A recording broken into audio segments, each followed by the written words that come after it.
बिस्मिल्लाहिर्रहमानिर्रहीम। प्रोग्राम ट्राइका के साथ मैं हूं मियां हबीब और मेरे साथ आज मौजूद हैं फ़ारूक बंगश साहब। नाजरीन, जैसा कि आपके इल्म में है कि मौजूदा सियासी सूरत हाल में मुल्क अजीब व गरीब सूरत हाल से दो चार होता जा रहा है। हर आने वाले दिन बल्कि हर लम्हा में जो है गंभीर से गंभीर सूरत हाल का सामना करना पड़ रहा है। डॉलर जो है 200 रुपये को टच कर रहा है। आज लग्जरी एशिया की पर पाबंदी लगा दी गई है और बाज़ की ड्यूटियों में इजाफ़ा कर दिया गया है।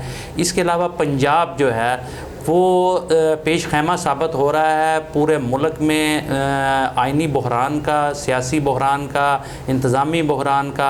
और जैसे कि हम पहले भी अपने प्रोग्राम में कह चुके हैं कि शायद पंजाब का बहरान जो है ये मरकज़ को भी ले डूबे और मामलात उसी तरफ जा रहे हैं। सुप्रीम कोर्ट के फ़ैसले के बाद पंजाब में किसकी हुकूमत है ये फ़ैसला करना बहुत ही मुश्किल हो गया और शायद इसका फ़ैसला जो है वो एक नई अदालत करेगी और हाई कोर्ट को जो है इसका फैसला करना पड़ेगा, क्योंकि कोई भी फरीक ये मानने के लिए तैयार नहीं है कि कौन गलत है और कौन ठीक है। इस वक्त ना तो पंजाब में कोई गवर्नर है और असूली तौर पर सुप्रीम कोर्ट के फैसले के बाद हमजा शहबाज की हुकूमत भी ख़त्म हो चुकी है, लेकिन वो बराजमान हैं बतौर वज़ीर आला अभी तक मौजूद हैं और शायद जब तक कोई फ़ैसला नहीं आता उस वक्त तक वो मौजूद रहेंगे। लेकिन ये एक बहुत बड़ा आइनी बहरान है। इसके अलावा बलूचिस्तान असम्बली में भी अदम इत्माद की तैयारियां की जा रही हैं। अगर वो असम्बली डिज़ाल्व होती है तो फिर पूरे पाकिस्तान में जो है वो असम्बलियों की मौजूदगी उन पर सवालिया निशान लग जाएगा और पंजाब की असम्बली पहले ही डामाडोल है और वफाक में भी जो है वो मियाँ शहबाज शरीफ के पाँव के नीचे से सीढ़ी खींची जा रही है। और अगर चौधरी बरादरान जो हैं वो अपना फ़ैसला वापस ले लेते हैं या बाप या MQM जो है वो अपने फ़ैसला पर नज़रसानी करते हैं तो वफाकी हुकूमत भी जो है वो ख़तरे में पड़ जाएगी और ऐसी सूरत में मासवाए इलेक्शन के कोई और राह नज़र नहीं आती। बहरान शदीद से शदीद तर हो रहे हैं। सियासतदान जितनी जल्दी फ़ैसला कर लेंगे मुल्क पर उतनी ही मेहरबानी होगी, वरना सियासतदान भी इसका खमियाजा भुगतेंगे और पाकिस्तान के अवाम तो वैसे ही भुगत रहे हैं। फ़ारूक बंगश साहब, कल सुप्रीम कोर्ट का फ़ैसला आया और उसमें वाज़े तौर पर कह दिया गया है कि जी के जो मुनहरफ रुकन वोट डालेगा उसका वोट कंसीडर नहीं होगा। तो मरकज़ में तो जो है उनका वोट हासिल नहीं किया गया और इत्तेहादी जमातों की वजह से जो है वो वहाँ हुकूमत कायम की गई। लेकिन पंजाब में तो 25 मुनहरफ अरकान ने जो है वो हमजा शहबाज को वोट दिया था। तो पंजाब में जो अगर फ़ैसला जो है उनके ख़िलाफ़ आ जाता है, मुनहरफ अरकान को डी-सीट कर दिया जाता है तो क्या सूरत हाल होगी? सर, पहली बात तो यह है कि वो फ़ैसले में कहा गया है कि सियासत के लिए ये जिनहराफ जो है ये एक कैंसर है जी। अब वो कौन है जो इस कैंसर को शिफा बख्श करार देता है? मेरे ख्याल में कोई नहीं करार दे सकता। पंजाब में सूरत हाल ये है कि पंजाब में आपको पता है कि कायद-ए-ईवान जो है वो इत्तेमाद का वोट लेता है। अगर वो इत्तेमाद का वोट लेता है वो उसको कहा जाए कि आप अच्छा, वैसे दिलचस्प सूरत हाल ये है कि अभी तक हमजा शहबाज की हुकूमत नहीं बनी। वो वज़ीर आला ज़रूर मुंतखब हो गए हैं लेकिन अभी तक कैबिनेट फाल नहीं हो सकी, कैबिनेट बना ही नहीं सकी, इसलिए हुकूमत नहीं उनकी बन सकी अभी। अच्छा, हुकूमत बनी या न बनी, चलो वो तो कहते हैं कि जी मुखालिफिन की सीढ़ियों में बनने वाली हुकूमत है, इसकी आईनी कोई हैसियत नहीं है। लेकिन चलो चूँकि अभी उससे ओत लिया गया है तो इसलिए हम उसको वज़ीर आला तो कह सकते हैं ना पंजाब का, ओत जब ले लें। नहीं, बिल्कुल ठीक। अच्छा, तो वो ये है कि अगर इस सूरत हाल वो मुकम्मल वज़ीर आला अभी भी नहीं है। वो जब ओत लिया जाता है तो उसके बाद इत्तेमाद का वोट लेना बहुत ज़रूरी होता है। अभी तक उन्होंने इत्तेमाद का साहब बात यह है कि एक आदमी का नोटिफिकेशन हो जाता है, वो चार्ज नहीं लेता है तो ये और बात है। नोटिफिकेशन तो हुआ है, चार्ज नहीं लिया है, वो मुकम्मल नहीं है। चलो उसको कहते हैं कि जनाब आप इत्तेमाद का वोट ले, तो इनका वोट कास्ट नहीं होता है तो किससे इत्तेमाद लेगा? वो वोट किससे लेगा इत्तेमाद का? वो तो गया पे। बिल्कुल दुरुस्त कहते हैं। लेकिन इसके साथ ही फ़ारूक बंगश साहब, ये मामला भी ज़ेर गौर आना चाहिए कि सुप्रीम कोर्ट के फ़ैसले के बाद इलेक्शन कमीशन ने जो कि बुध के रोज़ फ़ैसला उन्होंने महफूज करके सुनाना था, मंगल के रोज़ महफूज किया था और बुध के रोज़ ये 25 अरकान असम्बली पंजाब के जिन्होंने जो है हमजा शहबाज को वोट दिया था उनके मुस्तकबिल का फ़ैसला होना था। लेकिन उन्होंने इसको जो है काज लिस्ट से निकाल दिया। बुध के रोज़ जो फ़ैसला होना था वो फ़ैसला नहीं हुआ और अब कोई पता नहीं किस रोज़ वो फ़ैसला सुनाएंगे। लेकिन इसके साथ ये है कि इलेक्शन कमीशन ने सुप्रीम कोर्ट का फ़ैसला जो है वो मंगवा ली है इन रिटर्न। तो उसके मेरा ख्याल है कि उसका जायज़ा लेने के बाद जो जिसमें वाज़े तौर पर लिखा है कि ये वोट कास्ट नहीं इनका कंसीडर नहीं होगा, तो उसके बाद फिर जो है क्या पोजीशन इनकी होगी। लाजमी तौर पर मुझे ये ऐसा लग रहा है, देखें इलेक्शन कमीशन क्या फ़ैसला करते हैं कुछ पता नहीं, लेकिन मुझे ऐसे लग रहा है कि ये लोग जो है डी सीट हो जाएंगे। जब ये 25 लोग डी सीट हो जाएंगे तो फिर क्या पोजीशन होगी। मियाँ साहब, बात सिर्फ ये है कि इलेक्शन कमीशन का मामला नहीं है, उन्होंने उठाकर आप एक तशरीह के लिए गए थे जी, क्या बताए वोट कास्ट कर सकते हैं नहीं। जहां तक डी सीटिंग का मामला है वो तो ऑलरेडी है, जो इनहिराब करता है वो तो डी सीट हो जाता है। अब तो एक मोहरे तस्दीक सब्त हो गई ना, ये सुप्रीम कोर्ट ने एक फैसला दे दिया कि ये लोग वोट नहीं डाल सकते सर, उसने उसके बाद जब वोट नहीं डाल सकते उन्होंने वोट डाल दिया है, तो वो तो आइन में मौजूद है कि जो इनहराब करेगा वो डी सीट होगा। वो डी सीट होता है नहीं होता है, मामला यह है कि उसने आपके ऐवान में भेज दिया आपको। अब ये ऐवान की कार्रवाई में जो थोड़ा सा हालात आ कि वोट कास्ट कर सकते हैं नहीं, स्पीकर उसको रोक सकता है या नहीं, वो उसकी तशरीह हो गई है।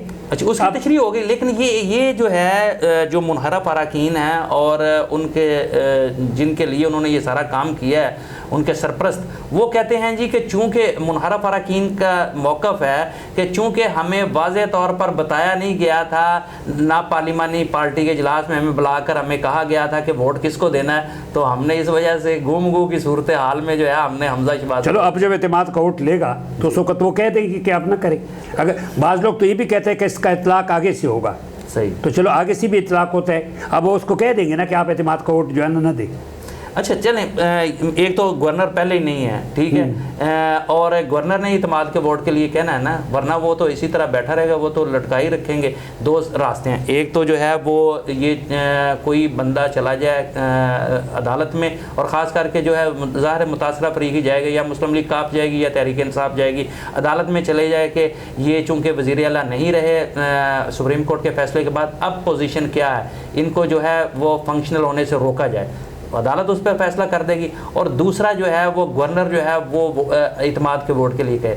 और दिलचस्प सूरत हाल ये है कि स्पीकर पंजाब असम्बली जो है वो गवर्नर कायम गवर्नर बनने के लिए तैयार नहीं। उसकी वजह यह है कि उनके खिलाफ अदम इत्मीनान की तहरीक आई हुई है। अब अगर 30 मई तक उन्होंने जो है पंजाब असम्बली का सेशन जो है वो बुलाया 30 मई को, उससे पहले जो है वो अगर कॉल करते हैं, इजलास बुलाते हैं, तो उनके खिलाफ अदम इत्मीनान, अगर वो कायम गवर्नर अदम इत्मीनान आप किस तरह लाएंगे? आप ये लोग तो वोट नहीं दे सकते। नहीं, ये तो नहीं दे सकते, लेकिन वो तो स्पीकर के लिए जो है ना वो खुफिया होगा और जितने लोग मौजूद होंगे उनमें से होना है। मेरा ख्याल नहीं है कि वो इस तरह सूरत हाल उस तरफ जाएगी, ये हालात किसी और तरफ जा रहे हैं। देखिए ना, आप सबसे पहली बात यह है कि वो अगर वो मतलब है कि वो तो एक्टिंग गवर्नर भी चाहे तो बन सकता है। हाँ, लेकिन वो मेरा ख्याल है कि वो चूंकि असम्बली अगर डिज़ाल्व भी हो जाती है तो स्पीकर जो है अगली असम्बली तक बरकरार रहता है वो इस वजह से वो जो है स्पीकरशिप छोड़ने के लिए तैयार नहीं किसी भी सूरत में। देखिए यहाँ मामला है सर फंक्शनल, ये असम्बलियाँ किसी वक्त भी रुखसत हो सकती हैं, लिहाजा चौधरी परवेज़ लाई साहब जो है मेरा ख्याल वो ये सोच रहे हैं कि उन्हें अपनी स्पीकरशिप कायम रखनी चाहिए अगली असम्बलियों के मार्ज वजूद में। मेरे ख्याल में मज़ीद मुतनाज़ बनना नहीं चाहते हैं, इसलिए उन्होंने वो जो है ना वो जो गवर्नर बनने से भी माजरत की थी। लेकिन एक चीज़, दो चीज़ें यहाँ पे क्लियर है। एक ये है कि वो एक चीज़ क्लियर हो गई जो अभी कहते थे कि जनाब पार्टी लिख करके दे कि भाई आप इसका वोट कास्ट नहीं होगा, हमारे मतलब है कि जो हमारा फैसला है उसके खिलाफ, तो वो नहीं दे सकता है। एक तो वो क्लियर हो गया, स्पीकर उसको रोकेगा आइंदा की। दूसरी चीज़ ये है कि अब हमजा शहबाज के फंक्शनल डिफंक्शनल का मामला है। अगर ये खुद भी फंक्शनल होता है तो डिफंक्शनल के लिए ऑलरेडी एक आपने एक वो बैरियर लगा दिया है। लेकिन खान साहब इसके अलावा एक और बड़ा अहम मसला सुप्रीम कोर्ट के फैसले के बाद एक और बड़ा अहम मसला जो सामने आ गया है वो ये है कि क्या आइंदा से कोई प्राइम मिनिस्टर अगर अक्सरियत हासिल करके ईवान में आ जाता है और वो वज़ीर-ए-आज़म बन जाता है तो वो सिविल डिक्टेटर बन जाएगा, उसके ख़िलाफ़ कभी भी अदम इत्मीनान की तहरीक नहीं आ सकेगी। आम नाजरीन ये जानना चाह रहे हैं कि क्या अदम इत्मीनान के तमाम रास्ते बंद कर दिए हैं सुप्रीम कोर्ट ने? मेरा ये ख्याल है कि सुप्रीम कोर्ट ने मुनहरफ होने के रास्ते बंद किए हैं, उन्होंने लोटाक्रेसी के रास्ते बंद किए हैं, उन्होंने हॉर्स ट्रेडिंग के रास्ते बंद किए हैं। लेकिन इसके साथ साथ 3 रास्ते इस वक्त भी खुले हैं अदम इत्मीनान के। ये ज़रूर है कि जो भी अक्सरियत में आएगा वो एक किस्म का सिविल डिक्टेटर बन जाएगा। लेकिन इसके साथ दो रास्ते अदम एतमाद के इस तरह से खुले हुए हैं कि एक, अगर तो इत्तेहादी हुकूमतें बनती हैं तो फिर इत्तेहादी अगर उन्हें छोड़ जाते हैं और उनके ख़िलाफ़ अदम एतमाद करते हैं तो वज़ीर आज़म नहीं रहेंगे। दूसरी सूरत ये है कि उनकी अपनी जमात के लोग जो हैं वो इस्तीफ़ा दे देते हैं, तो फिर और उनको मतलूबा तादाद जो है वो मैसर नहीं आती, तो फिर भी वो जो है वो वज़ीर आज़म नहीं रहेंगे।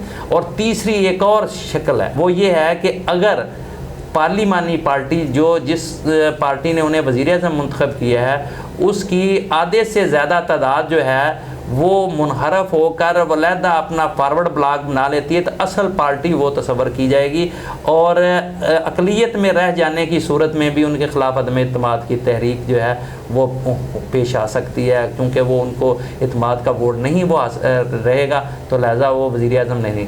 इसके अलावा अब तमाम रास्ते जो हैं वो बंद हो चुके हैं। सर ये PM के नहीं, ये वहाँ पे मामला है पार्टी डिक्टेटरशिप का। जी, अब पार्टी डिक्टेटरशिप तो आप देख रहे हैं कि पहले से कायम है, क्योंकि पार्टी डिक्टेटरशिप की लेटेस्ट मिसाल आप देखिए वो लंदन में इजलास है, तो वो तो पार्टी डिक्टेटरशिप की बात हो रही है। लेकिन इसका सबसे ज़्यादा नुकसान मेरे ख्याल में जिसको हुआ है ना, वो मुश्तरका लोटा सास कंपनी को हुआ है। लिमिटेड कंपनी जो है, जो इसने लोटा कृषि का जो है ना वो प्लांट लगाया था, उनको सबसे ज़्यादा नुकसान हुआ है, बाकी लोटे नापैद हो जाएंगे।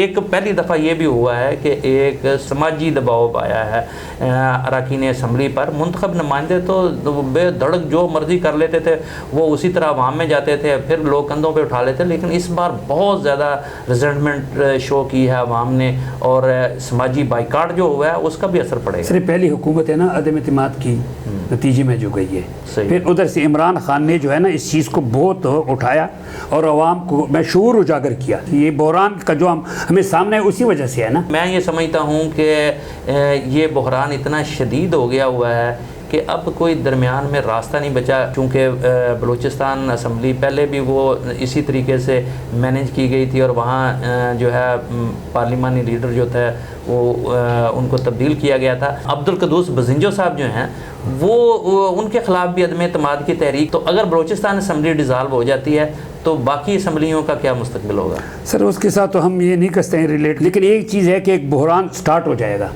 जब एक जगह से आगाज जो है ना, आप जो मर्जी कहें, लेकिन इमरान खान ने इलेक्शन का एक माहौल बना दिया हुआ है। सर मुझे तो अफसोस एक चीज़ ये थे कि आप डेरा बुक्ती में जो कुछ हो रहा है, हैज़ा से मरीजों का जो हाल है वहाँ पे मुतासर इलाका, वहाँ पे जो हुकूमत है, सूबाई हुकूमत कुछ करती भी नहीं। कोर कमांडर क्वेटा है वो गया है, उसने जायज़ा लिया है, लेकिन इन लोगों उस तरफ तवज्जो ही नहीं देती अवामी मसाइल की तरफ। लोग मर रहे हैं, इनको परवाह ही नहीं है। ऐसे लोगों का फिर बतौर नुमाइंदा रहना असम्बली में कोई उसका हक है? बिल्कुल। असल में नुमाइंदों का तो मुंतखब नुमाइंदे जो हैं वो तो अवाम मर्ज़ का जो है वो हल ढूंढना है ना उन्होंने।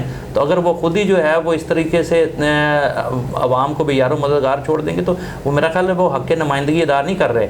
अवाम ने जो मुंतखब किया उसका ये मतलब नहीं कि आप असम्बलियों में जाके जो है वो वहाँ हार्स ट्रेडिंग करें और ब्लैकमेलिंग करें और हुकूमतों को तोड़ने और जोड़ने में मसरूफ़ रहें। असल तो मामला उनका खिदमत है। ठीक नाजरीन, सारी सूरत हाल आपके सामने है। मौजूदा हुकूमत जिस तरीके से भी हाथ पाँव मार रही है, लेकिन मैं समझता हूँ कि एक काम जो उन्होंने बेहतर किया है वो जो इम्पोर्ट की अशिया हैं उन पर ड्यूटियाँ बढ़ाई हैं और कुछ पर पाबंदी लगाई है। मेरा ख्याल है कि कौम को कुर्बानी देनी चाहिए और इसके लिए ये हम अप्रिशिएट करेंगे कि हुकूमत ने एक अच्छा इक़दाम उठाया। और मेरी नज़र में तो जो है खाने पीने की तमाम अशिया, कॉस्मेटिक्स और लग्जरी जितनी भी अशिया उन पर मुकम्मल पाबंदी लगा देनी चाहिए। हम मर नहीं जाएंगे अगर हम इंपोर्ट की चीज़ें इस्तेमाल नहीं करेंगे। हमें मेड इन पाकिस्तान बनना चाहिए, पाकिस्तान की चीज़ें इस्तेमाल करनी चाहिए। इससे एक तो मकामी सनत जो है वो ग्रूम करेगी और दूसरा जो है पाकिस्तान का ज़र्रे मुबादला जो है वो महफूज होगा, कम से कम खर्च होगा। जो बहरान इस वक्त जन्म ले चुके हैं उसका ये हल नहीं है। ये जब तक इसका मुस्तकिल हल नहीं निकाला जाता, जितनी जल्दी हो सके सियासी जमातों को जो है मिल बैठ जाना चाहिए या कम अज़ कम इसमें नए इलेक्शन पर इत्तफाक़ राय करके जो भी करना है इसको जल्द अज जल्द करना चाहिए ताकि मुल्क को मज़ीद किसी बहरान में जाने से बचाया जा सके।